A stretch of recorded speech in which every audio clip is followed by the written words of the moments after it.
Gusto mong bumili ng bagong phone, ang kaso budgeted ka at yung murang phone lang ang hanap mo. Murang phone kasi mapigbibigyan ka lang, bata or matanda lang naman yung gagamit. Okay naman, need mo lang ng extra phone. Okay naman, ikaw yung taong tamang FB lang at YouTube lang sa phone ang ginagawa. Kung ganyan yung hanap mong phone, sakto at sa tamang video ka dahil may naka-discount ngayon kay Oppo. Panoorin mo ito hanggang dulo para maintindihan mo. Si Oppo A16, ang original price niya po talaga ay 6,999. Pero ngayon, mabibili mo na lang siya ng 4,969. Nasa 2K din naman yung nakuha mong discount from original price. Ngayon, ano ba ang specs and features ng Oppo A16K?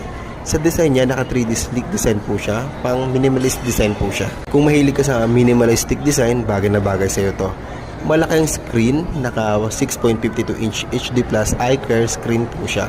Ma-enjoy mo talaga dito kapag mahilig ka manood ng mga video sa YouTube o kay mga movies sa Netflix.